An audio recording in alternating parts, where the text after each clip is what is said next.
Hey everybody, it's Stu Smith and Jeff Nichols with another Tactical Fitness Report. I hope everybody's doing well. Jeff, you doing So far, well? so good. So far, so good, right? Excellent, excellent. So we're going to talk today. I wrote an article a while back ago, maybe just a couple of weeks ago, about the 4 steps to preparing for any spec ops job. So we don't really go into the specific details of whatever branch of service, but there are 4 things that you need to do. And real quick, I'll just give you a synopsis of them, Jeff, and then we'll go from there. Let me see. First, I need to find it. Oh, here we go. So, and my first and fourth one could be interchanged. Let me just start off there. So, first one is you really need to assess yourself. And Jeff and I will go into each one of these in depth. Assess yourself. Mainly, you need to find your strengths and weaknesses and what you need to focus on. Right? Set a performance starting line, not a timeline. There's a difference that we'll explain. Get on a program. There are many programs out there. Maybe you're good at building your own program, but there's some rules if you're going to do that. Jeff and I will discuss how we go into creating programs for you.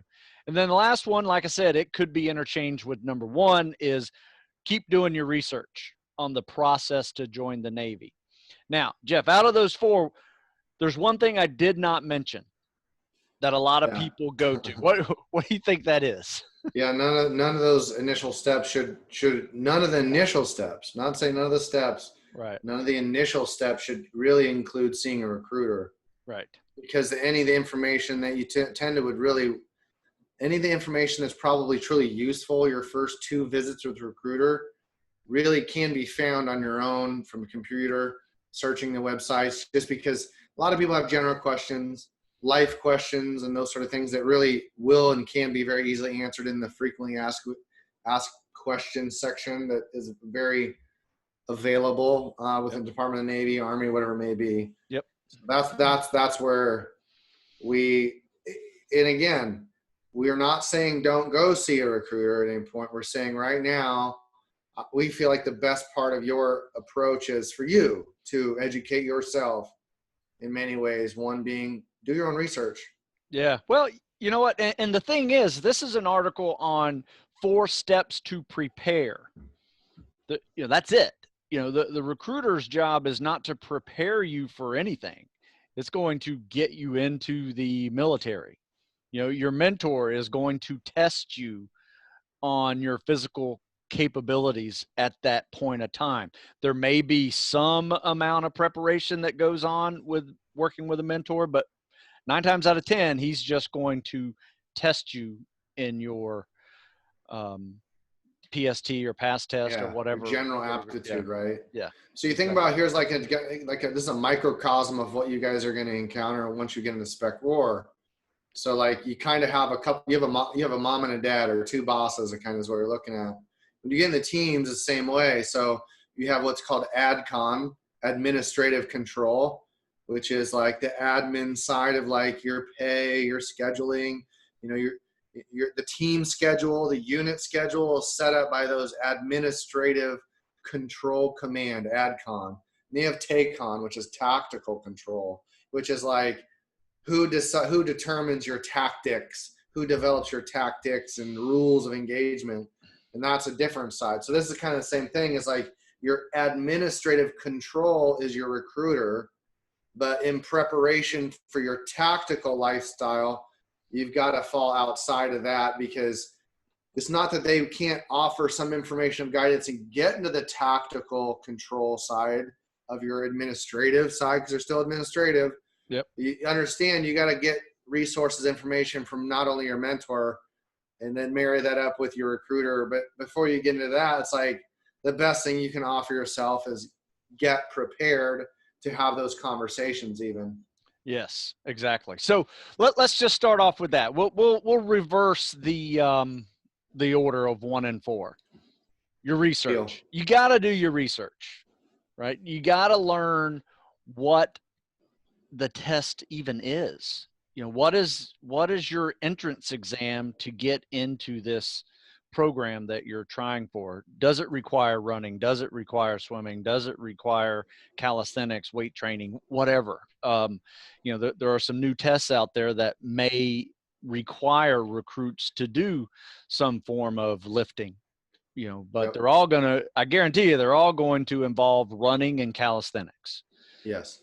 So you have to understand that. And when you do your research, you're going to understand not only the physical requirements, but the ASVAB or whatever test you have to take prior to that if you're going an officer route.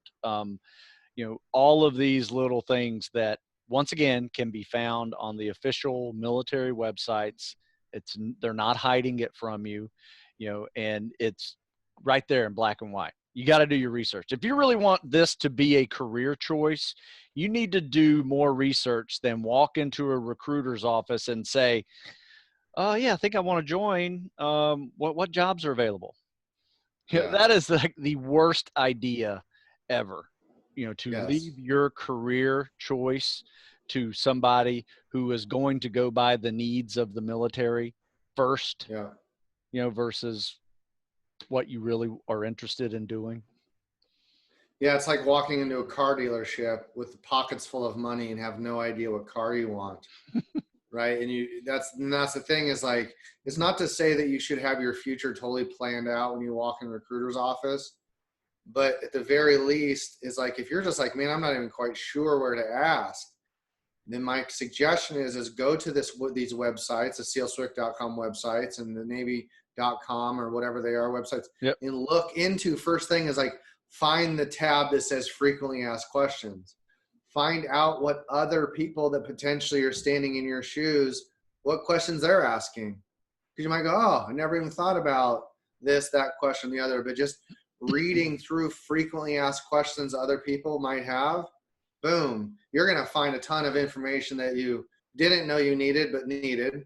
And you're going to get probably most of your questions answered that should be reasonably answered at that point. Like, also when it comes to the assessment is like why it's also number 4, because you're in a constant state of assessment. You're constantly researching this whole process. And it's like, and once you get to a certain milestone of information understood, more information will be made available to you, because that's also part of the pipeline too, is the more you understand about the process, the better the questions you're going to have to get you directed in towards your goal, which is right within this is like, what's the first step is your goal, right? The first step is what's my goal, and what is that based on the personal goal that I have, I need to start setting up a timeline for a performance timeline. So again, these are thought out reasons of why Stu came up with this. So anything you want to touch on research before we go? Yeah, you know what? It's a never-ending phase. So when I say there's 4 steps or 4 phases of preparation, research is ongoing, right? Your physical training is ongoing, right? It's not like it's a step and you're done with it, right? These are things that are continuously changing, and you're learning, you're picking up new things. Once you figure out the whole system of how to enlist, it might be kind of interesting to find out where you're going to live once you get stationed at a SEAL team or a MARSOC unit or, Army SF unit. Where are they stationed? You're going to be geography. You're going to be living in one of those places. That may matter to you, in your planning. Are you an East Coast guy? You're a West Coast guy? Do you like the mountains? You bet. Like I totally remember, and although resources were limited compared to what they are now, but it's like, if you're going to the SEAL teams, for example, and your heart is set in San Diego, well, first of all, San Diego is a very cool city. It's worth looking into anyway. But yeah, just for me, it was very comfortable. It was like a necessary comfort for me to like, at the time I was like, pull out an atlas and look up a little bit of internet searches on what San Diego is all about. Like, what's the average seasonal temperature? Why are they always saying the water in San Diego is so cold when the weather in San Diego is always so nice? Figuring out why the water in San Diego is always cold. Yeah. It's like, oh, okay, now that's just a push button, your phone away. Figure that stuff out now. Yeah, that, like I said, research never stops. So let's get into now. Jeff and I, we did the next step we did a great an assessment tool that we created, and I wrote an article on it. We did a podcast on it. I'll put the links to all of these in the description below too.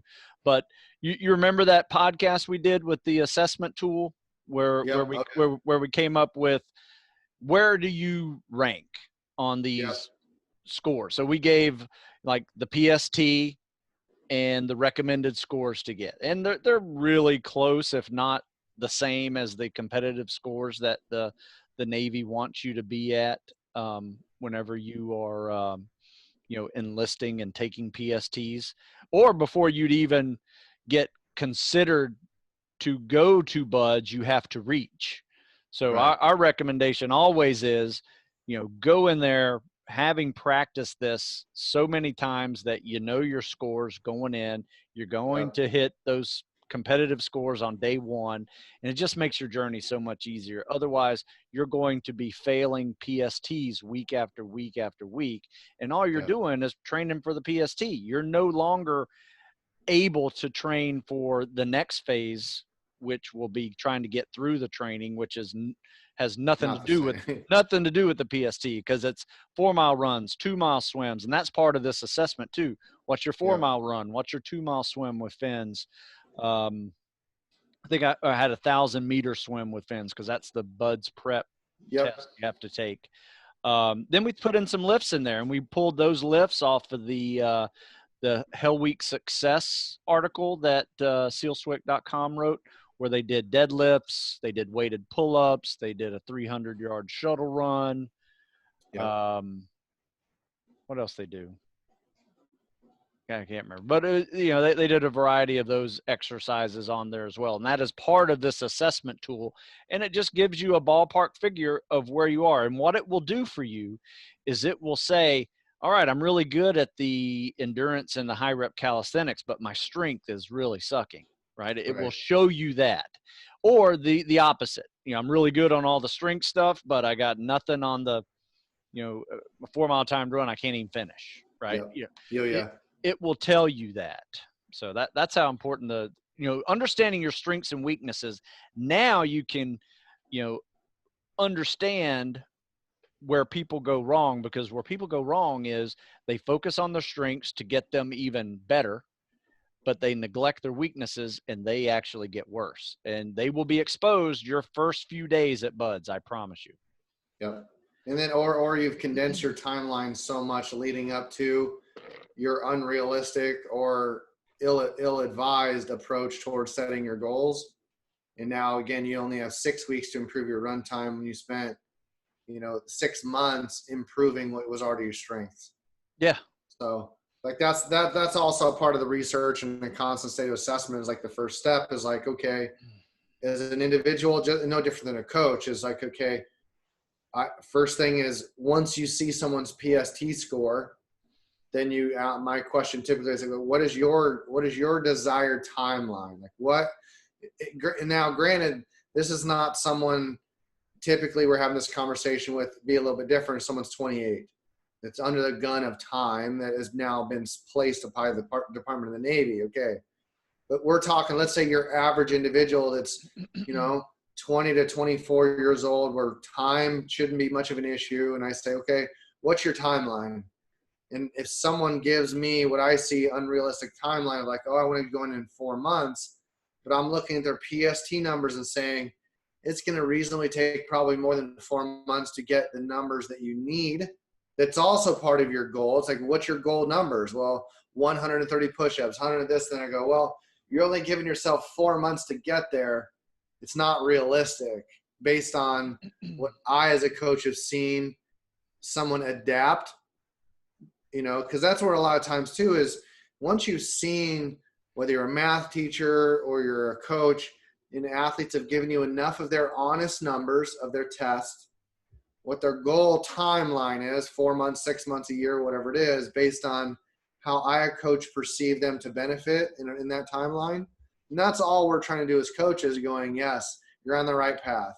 You need a little bit more time, a little less time, a little more of this work, a little less of that work. And that's really all we're doing, is we as coaches are trying to appropriate your time given what we see as things you need improvements on, then that's got to fall within your either reasonable timeline or your not so reasonable timeline. That's all we're looking at that's what we're talking about, athletic timeline.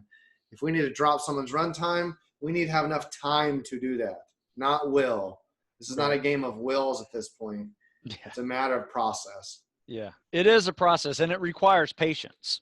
You know, that's probably one of the main reasons why I write these, is that a lot of young kids just don't have the patience to put in the time and trust the process to actually get better, because a lot of them are still so young that they're still growing, and their ability to recover is fantastic, but their ability to necessarily put on strength or put on speed is not quite there compared to someone who has finished growing and is there's a difference between a boy and a man. I mean, it just is. And, you know, depending on where you are on that growth curve and finish growing, you may need more time. But the cool thing about these steps is they kind of flow into each other, because we've done the research. You figured out what you have to do as far as a test. The assessment tool will give you your strengths and weaknesses on what you have to work on. The last thing you want to do is just get really good at your strengths, you know, to the detriment of another, you know, element of fitness, because I've seen it all the time. I've seen guys that are just spending all their time in the pool trying to get down to a 7-minute, 5-minute, or 500-yard swim when their runs 10:45 or 11. And I was just like, why are you doing this? I mean, misappropriating time for sure. Yeah, I mean, get out there and start running, you know, and you probably need to lift too while you're at it, you know. But anyway, that's a different story. So anyway, your assessment tool will tell you that. Now, Jeff talked a little bit about the timeline. I like to hear what their timeline is, and then I give them, here's your performance goals that you need. So you don't necessarily need a timeline to get to these performance standards.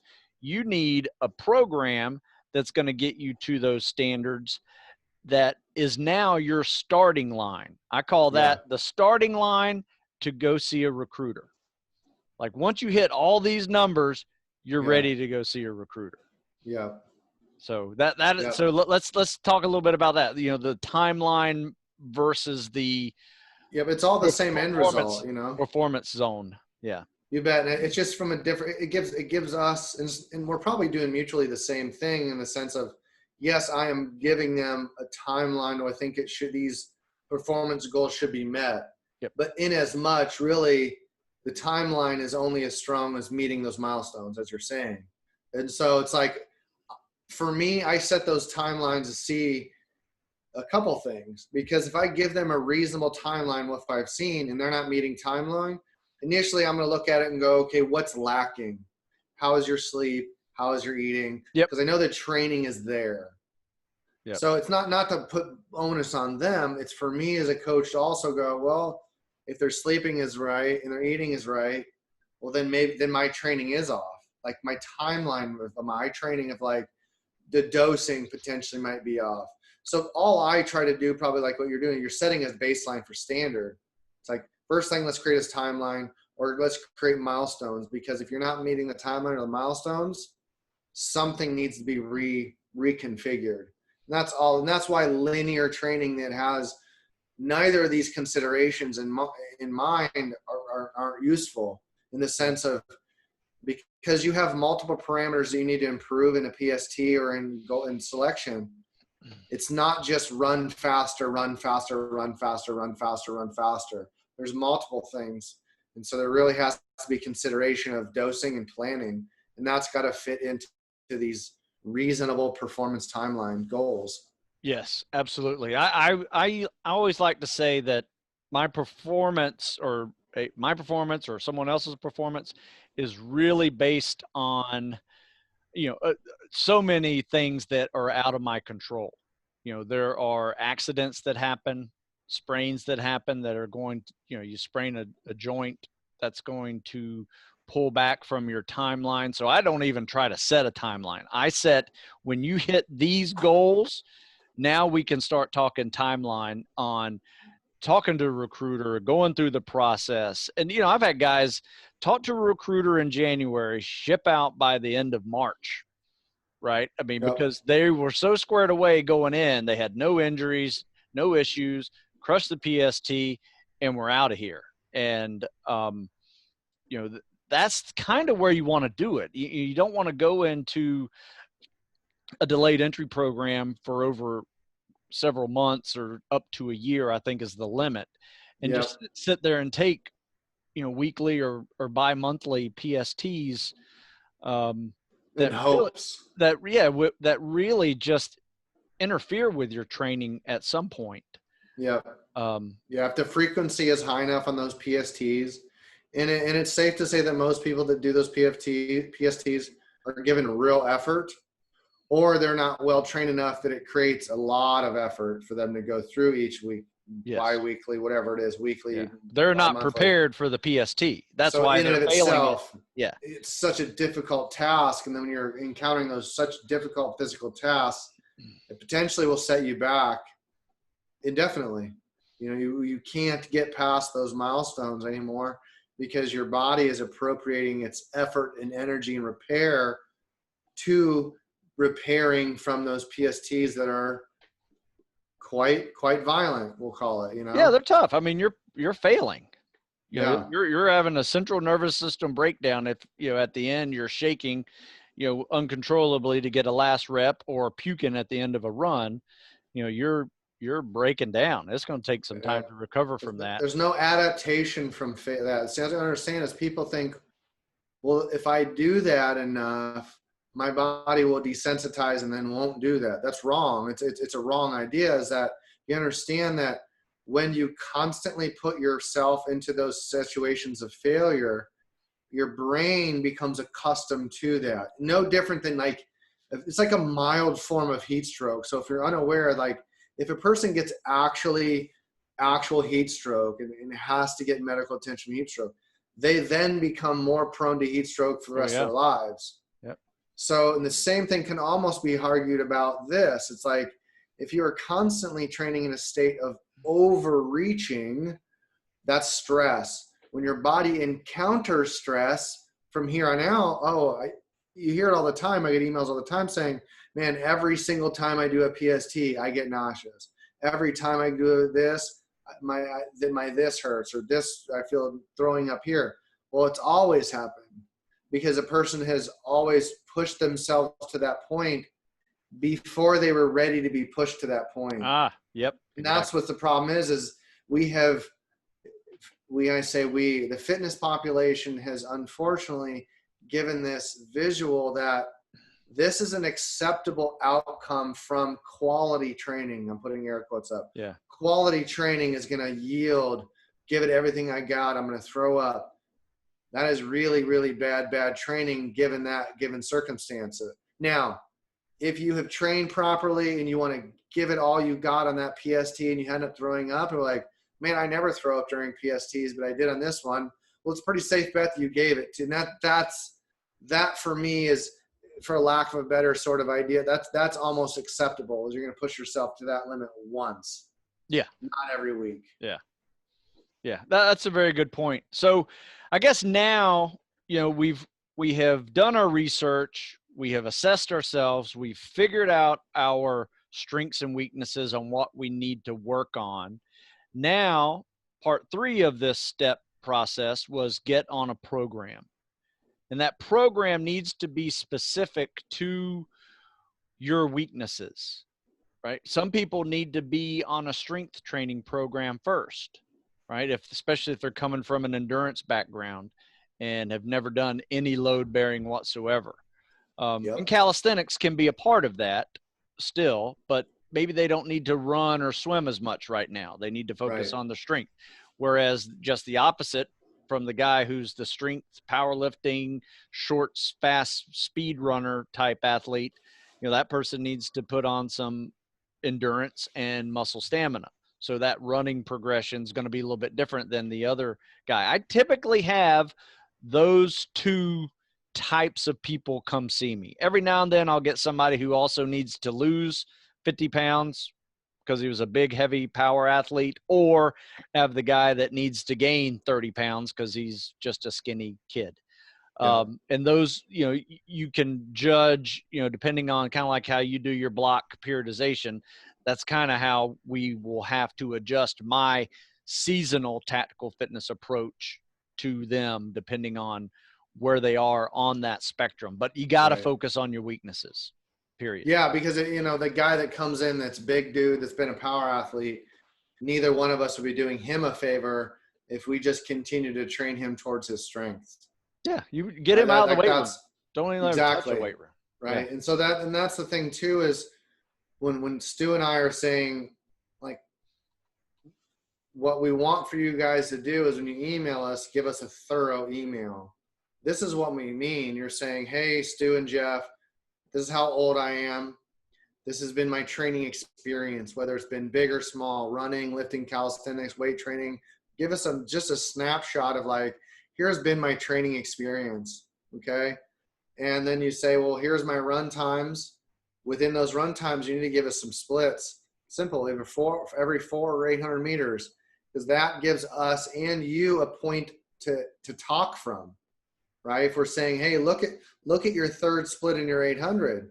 You see how it's slower. Because it's slower, conversation then happens. Yep. Or whatever it may be. And that's because also we in hopes of giving you the best opportunity to adapt, to make these changes and these tweaks, we can't do that unless we have the information ahead of us. And that's why these numbers are important, right?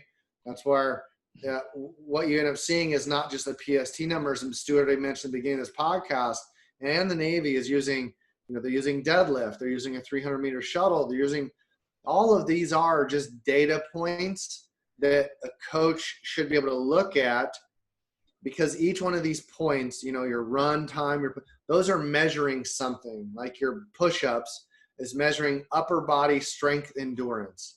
That is what that test is. So if you get a certain number, it tells us what a person's current state of strength endurance is in that body part, in that pushing phase, in that pulling phase. That's all these numbers are, folks. These aren't, oh my God, I got this number and I failed. It's like, no. You're in this process. This number has given us an estimate within that process where you fall in that subcategory of process. Yeah. That's why the more numbers we get and the more times you take a test, we get more data that's allows us supposedly to help you. Yeah. So that's what we're saying. Be thorough. Give us information you've got. Help us vector in this, so we can get you the right program. We can get you, again, that's why Stu and I have so many different programs, because so many people come to us in different stages of readiness. Yeah, absolutely. The programming side of it is not a one size fits all approach at all. There are some similarities that people can do, and they can take a generic training program, personalize it a little bit. But, you ask the right questions. I'll say, well, instead of swimming, since you're a D1 swimming athlete, just take out all the swimming and let's replace it with a secondary workout that puts you in the weight room, build some strength, on those same muscle groups that we worked earlier that day with calisthenics. So now you're thinking, this gives me an upper body day, a lower body day. This gives me a cardio day, however you want to adjust your splits, each day, versus where a lot of people go wrong in their programming is they may go do a mentor workout or something that's pull-ups, push-ups, and sit-ups and run. They may get in the pool or not, but then they go home and they do a leg day, on their weights, because that's what their leg day says. Then the next day they go do a bench and pull downs and weights where they just did a high volume calisthenics upper body day the day before. Next thing you know, you look at their whole week and they've done 5 days of upper body, 4 days of lower body, and you wonder why they're not seeing any improvement. They're Yeah. not able to recover from, that type of programming. There's nothing wrong with working hard, but you have to arrange it in a way to where you actually get some recovery time in your programming. And that's where Jeff and I really try to maximize. Even though you're getting a lot of volume, you're lifting heavier weights, but you have some recovery time built into the programming. That's what Yeah. programs are for. Yeah, they're programs there to build up what you are lacking. I mean, seriously enough, that's what we're doing is like when someone says to me, "Hey, what I think I should be doing a strength program." I'm like, "Well, what gives you the idea that strength is where you start?" And they give me, "Well, here's my PSTs, this, that, and the other." And I'm looking and going, "No, you sent me your 5 and 1 RMs and 3 RMs. Your strength is fine. Your strength endurance is bad." Right. So again, that's why, like, I might split hairs sometimes and talk, when people use the word core, use this, it's like what all I'm wanting to people to do is be more specific. Yeah. And that's that's what this started off is like, okay, you get to a point when you're trying to achieve a goal, there is some specifics to that. And as a fitness professional, I'm going to say, okay, let's not dumb it down so much. Let's get people to communicate, to be finite. And that's all the reason why I have people try to do that is like get them thinking. It's like, well, if it isn't a core issue, what is it? It's like, well, it's a hip flexor issue, or it's a this issue, or it's a that issue. And we just don't want to just broadly say strength. I need more cardio. It's like, no, you actually don't need more cardio. You actually need more strength endurance. So like that's what these numbers do, folks. They give us information to create dialogue with you, to not just tell you what to do, but to explain to you what's going on in your individual process. So you're not like, oh, this isn't working. Or you get an understanding that just like the guy that Stu just explained, he did this PT and then he did the mentor work. And it's like, just because a person can, and I'm doing air quotes here, can complete, right, the day's work, doesn't mean that day's work was done completely accurate. And that's the thing is like all reps are not given. They're not created equal. And just as much as like, hey, let's do this, like break down your reps and sets into a sporting event. Like think about this quality of reps that you would have in a squat. Now take that same number of reps on a golf range with your driver. Just swinging that golf club hard as you can without any attention to what you're trying to achieve in the golf swing is the same thing in the back squat. Quality reps are quality reps. Just because, again, as I would say, it's like yoga pants. Just because you can put them on doesn't mean they fit you, right? And that's the thing about program. It's like, man, get a program. And that's what I think Stu and I are different from that. Like we have all these things we want you guys to list, and here's your goals and this, and some of you are just like, well, I just want the answer. And my answer to you is, well, then this program isn't for you.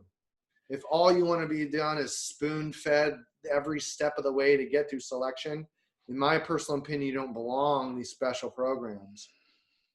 Like you just don't, because you're going to get to those special programs and you will not be spoon-fed information. You'll be expected to take in these high-risk goals in these schools. It needs to start with your physical preparation, in my opinion, because if you can't become the student of how you are supposed to perform, then when it comes to the scholastic side and the finite side, in my opinion, you're a bit of a risk. Yeah. Learn how to move. If I'm expecting you to how to skydive at night from 45,000 feet into an unknown drop zone 75 miles away, right? I know that you have the aptitude to understand that high skill. I'm expecting each one of you as athletes to understand the aptitude, what it takes to back squat, bench press, pull up. And that's what Stu and I do differently. We teach you guys. Yeah.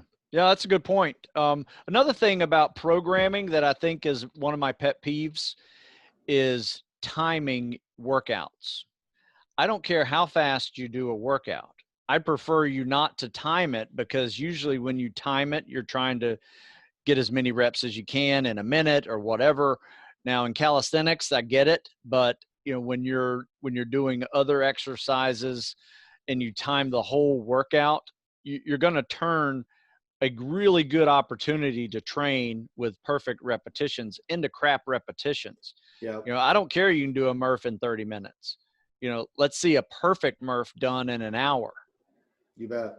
I would Agreed. Totally agree. rather see that, because you're just going to get more out of it.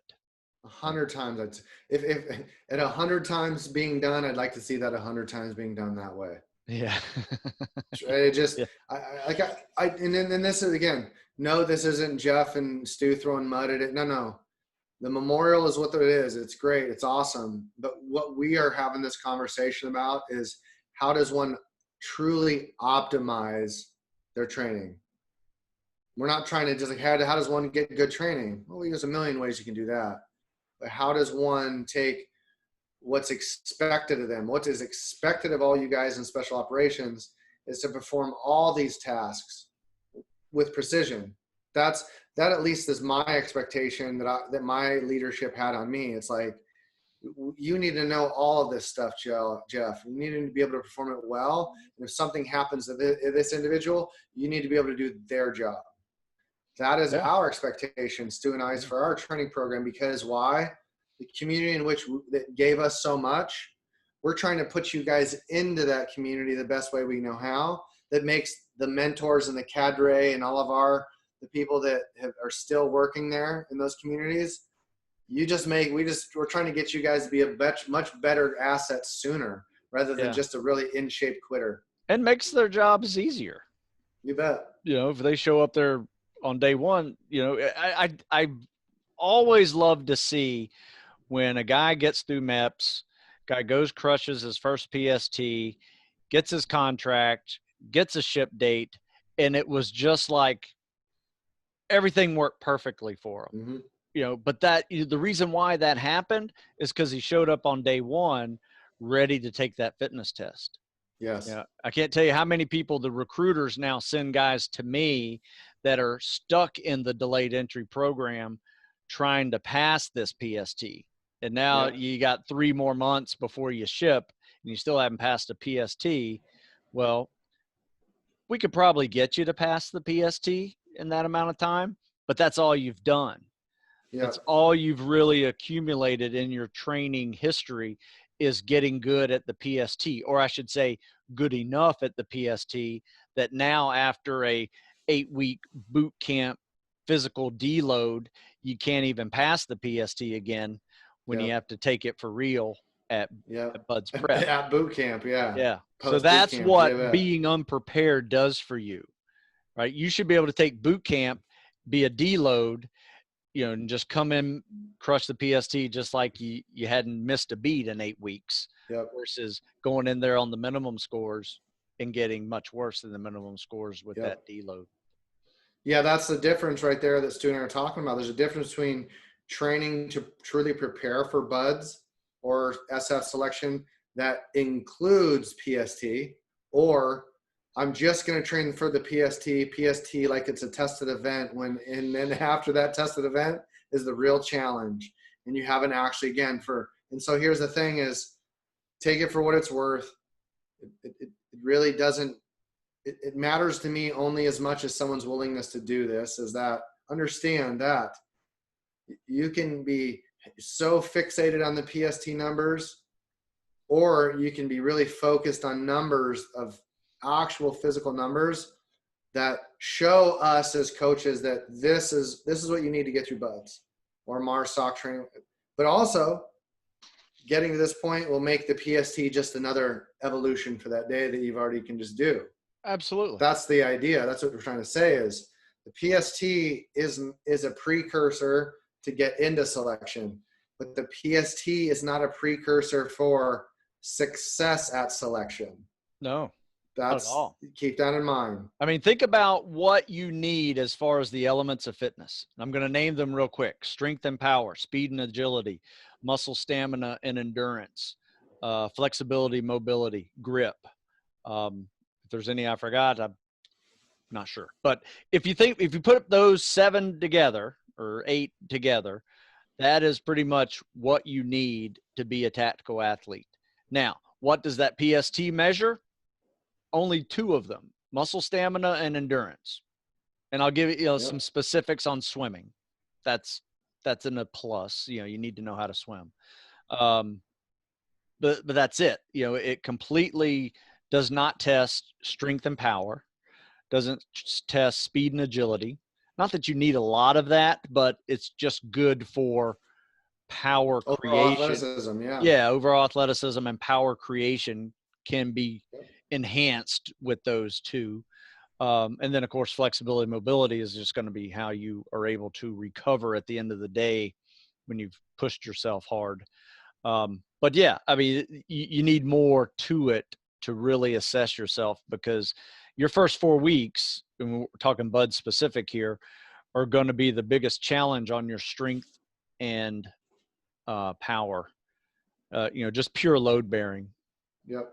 Just all the and logs, that's where boats, you see with that new dose of stress that you have placed upon you, that emotional stress.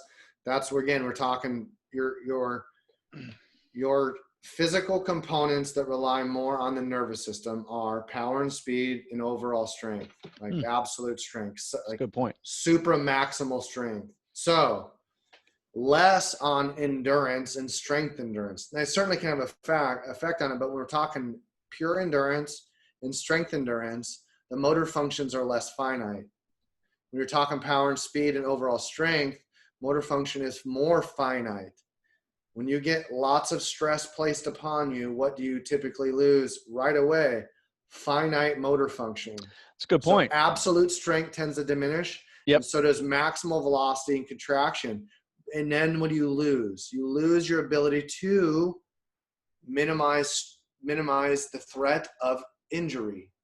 Nice. That is also a motor function benefit to not, so as scientists and as coaches, Stu and I are looking at something much bigger than, can this person do the numbers? It's a much bigger conversation than that, you understand? That's why we're not just guessing.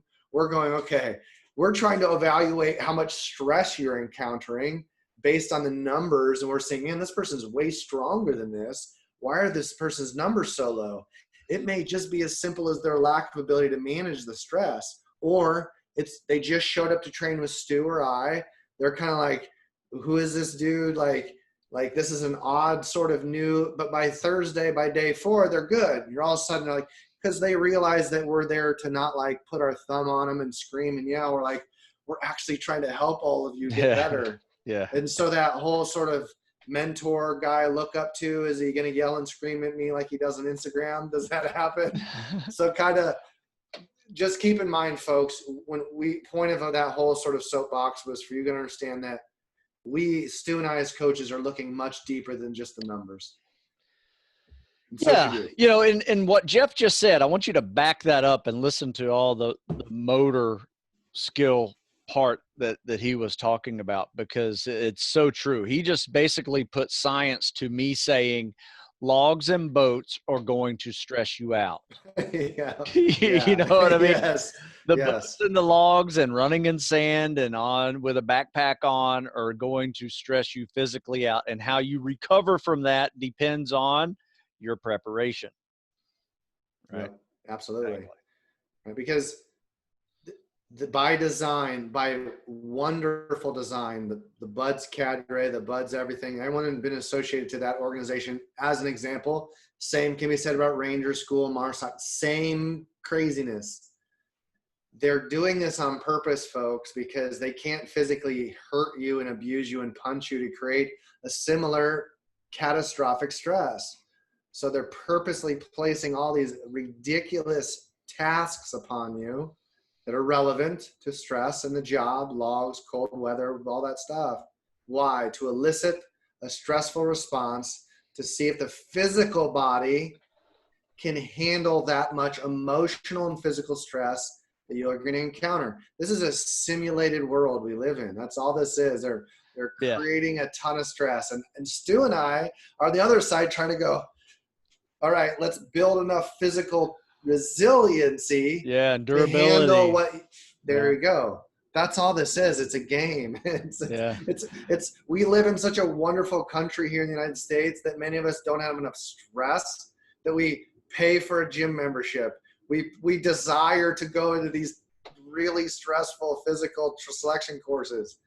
What a wonderful country we live in, where we can just jump into special forces and get our stressed out to the max. Yeah. Because we don't have enough stress in our lives. Right. Exactly. That's a good point, because there are some countries where people are walking for hours just to get clean water to bring back Yeah. to their home. And that is most of their day is that stress. Will I have enough Yes. water to drink at the end of the day? Or will I have food Yeah. to eat at the end of the day?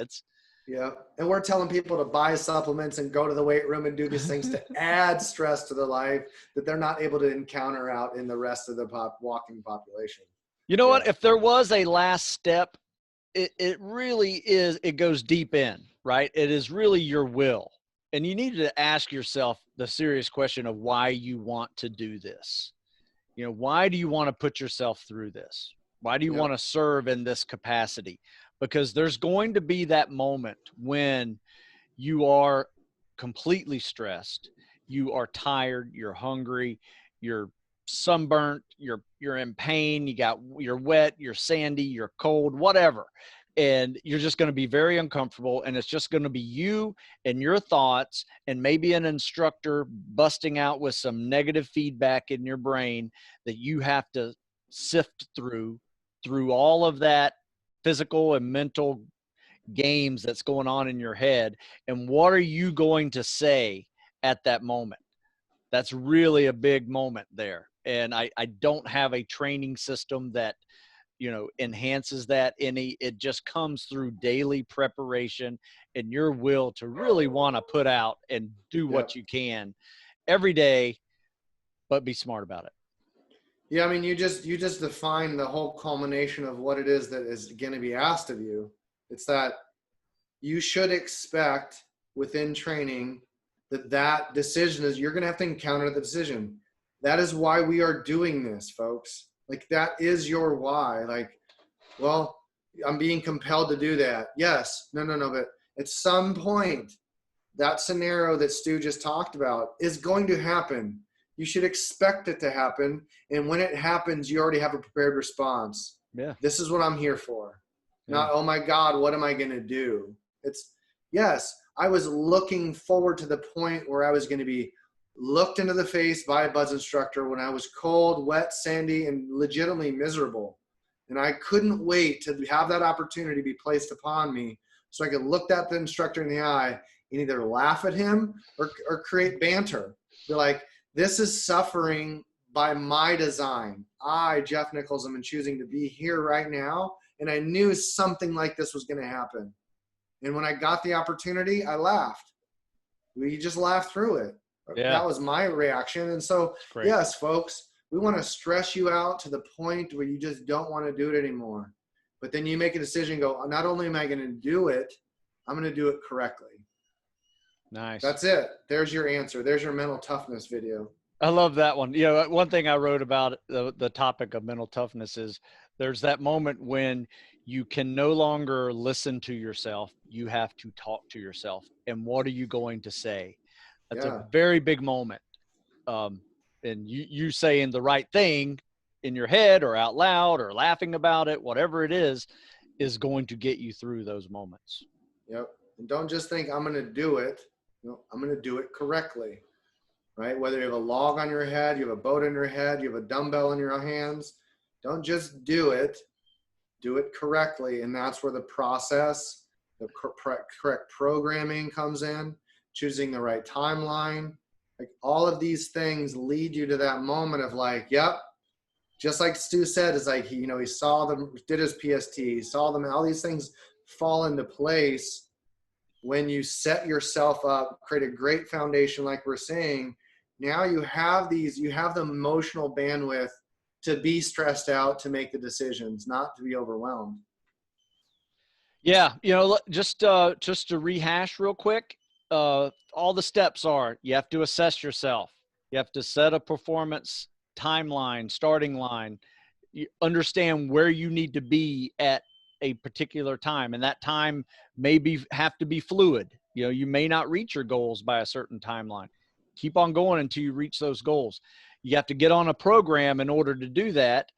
And you need to continue doing your research just constantly, because things change, rules change. Again, the current situation right now, I guarantee I probably wouldn't be joining the Navy just to go sit in the barracks and not be able to leave because of COVID. Yeah. Those guys are on. I was talking to the Naval Academy guys. They're seniors, that been busting their ass for the last 3 years and gotten some freedom, and now they got no freedom. Yep. I mean, they are just in quarantine basically on the campus for months and months and months. Yeah. So maybe keep on training a little bit. Wait till this blows over, because there's so many like gluts in the training pipeline right now where people can't go anywhere. They're not training, so they're just building up. Truly in limbo. Yeah.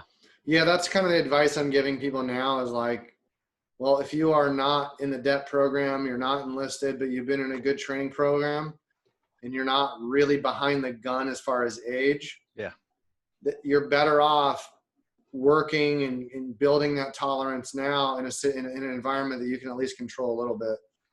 Yep. So. Absolutely. It's just weird. Like I said, things change and you have to be really fluid with your timeline. Don't set a strict timeline that's arbitrary.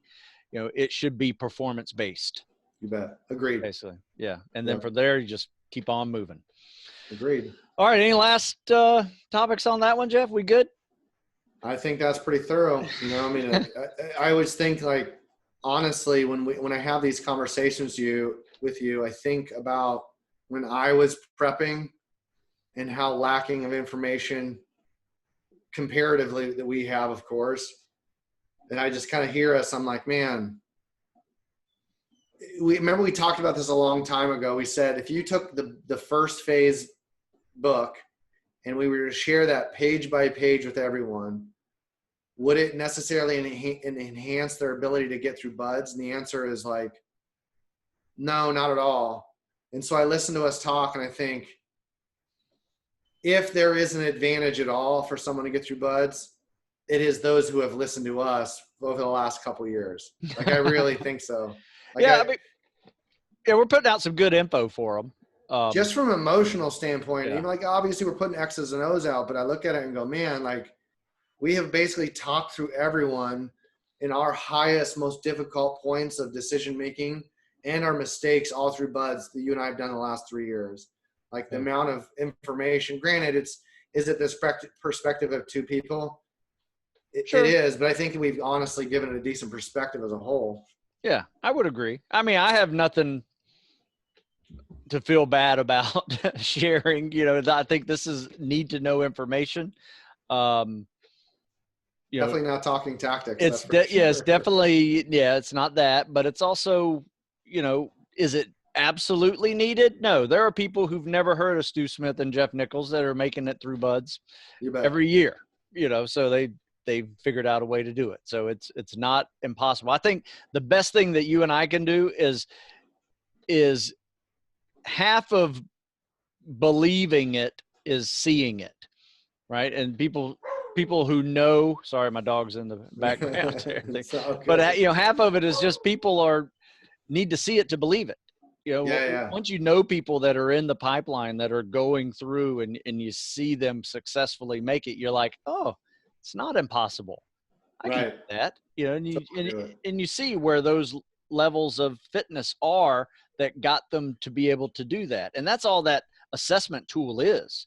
It's just, it is just a grouping of exercises and numbers that I know people who have made it through have achieved.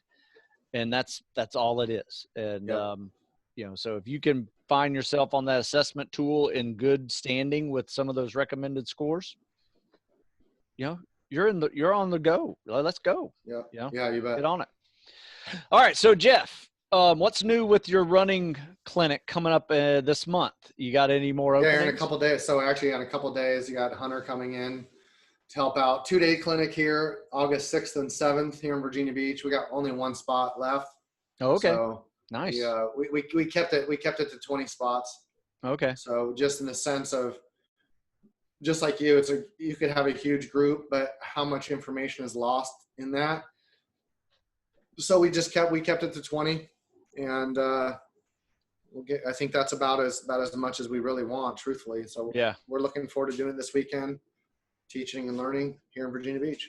Oh, awesome. So check Jeff out, performancefirstus.com, StuSmithFitness.com. If you got questions on programming, you know, we got Yeah, we've programs. got. We have programs if you want them, or, you know, just want to run a question by us. And, you know, I don't have a problem looking at what you're doing and giving you my assessment on it too, if I have time to answer that email. So Yeah.